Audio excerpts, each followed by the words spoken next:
நெல்லை மாவட்டத்தில் கேரள மருத்துவ கழிவுகள் கொட்டப்பட்ட விவகாரத்தில் 2 பேர் கைது செய்யப்பட்டிருக்கின்றனர். பணம் வாங்கிக் கொண்டு கழிவுகளை கொட்டியதாக சுத்தமல்லியைச் சேர்ந்த மனோகர், மாயாண்டி என்ற 2 பேர் கைது செய்யப்பட்டிருக்கின்றனர். நெல்லை மாவட்டத்தில் கேரள மருத்துவ கழிவுகள் கொட்டப்பட்ட விவகாரத்தில் 2 பேர் கைது செய்யப்பட்டிருக்கின்றனர். இதுகுறித்த கூடுதல் விவரங்களோடு இணைகிறார் நமது செய்தியாளர் சிவமணி.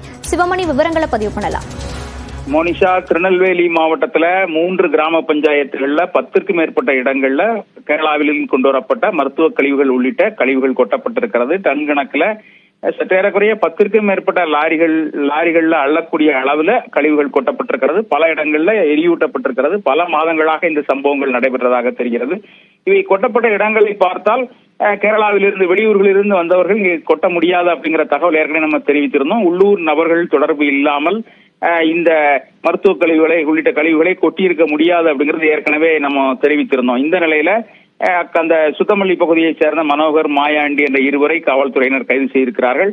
அவர்கள் 2வரிடம் விரிவான விசாரணை நடைபெற்று வருகிறது. திருநெல்வேலி மாவட்டத்தினுடைய காவல்துறை கண்காணிப்பாளர் சிலம்பரசன் நேரடியாக அவர்களிடம் விசாரணை நடத்தி வருவதாக தெரிகிறது.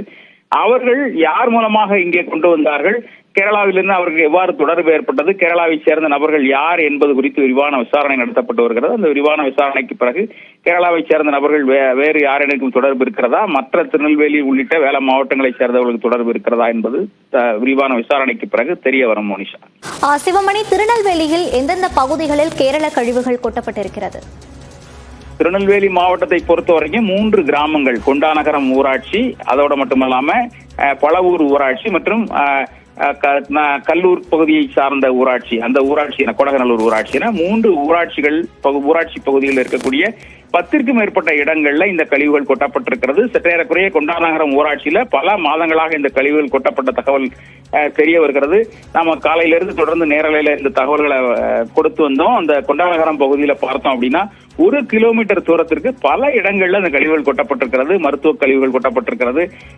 பல்வேறு மால்கள்ல இருந்து வந்த பிளாஸ்டிக் கழிவுகள் கொட்டப்பட்டிருக்கிறது. உணவு, அந்த மீதமான உணவுகள் கொண்டு வந்து கொட்டப்பட்டிருக்கிறது. பல்வேறு கழிவுகள் இந்த பகுதிகள் முழுமையாக, கொண்டாநகரம் பகுதியை பொறுத்த வரைக்கும் இந்த கழிவுகள் முழுமையாக பல மாதங்களாக கொட்டப்பட்டிருக்கிறது. கொட்டப்பட்டு எரியூட்டப்பட்டத பல்வேறு இடங்கள்ல எரியூட்டப்பட்ட அந்த சம்பவங்களும் நடைபெற்றிருக்கிறது. அதோட மட்டுமல்லாம பழவூர் பகுதியை பொறுத்த வரைக்கும் அந்த பகுதியில கழிவுகள் குழி தோண்டி அந்த குழிகளிலும் போடப்பட்டிருக்கிறது.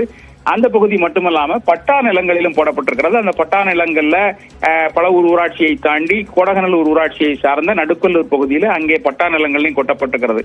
இது தொடர்பாக சுத்தமல்லி காவல் நிலையத்தில் 3 வழக்குகள் பதிவு செய்யப்பட்டிருக்கிறது. 3 வழக்குகளிலும் அந்த கிராம நிர்வாக அலுவலர், 2 வழக்குகள்ல கிராம நிர்வாக அலுவலர் புகாரின் அடிப்படையில் ஒரு வழக்கு அந்த பகுதியை சார்ந்த அந்த பட்டா நிலத்தினுடைய மேனேஜர் அதுக்கான புகாரை அளித்திருக்கிறார். தொடர்ந்து விசாரணை நடத்தப்பட்டு வந்த நிலையில் தற்போது 2 பேர் கைது செய்யப்பட்டிருக்கிறார்கள். தொடர்ந்து விசாரணை அப்படிங்கிறது நடத்தப்பட்டு வருகிறது.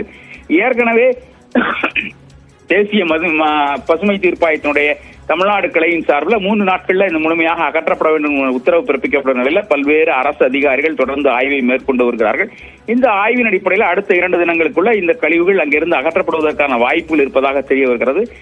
தற்போது 2 பேர் கைது செய்யப்பட்ட நிலையில தொடர்ந்து இந்த சம்பவங்கள்ல தொடர்பு இருக்கக்கூடிய நபர்கள் விரைவில் கைது செய்யப்படுவார்கள் எனவும் தகவல் வெளியாகி இருக்கிறது. மோனிஷா, விவரங்களுக்கு நன்றி சிவமணி.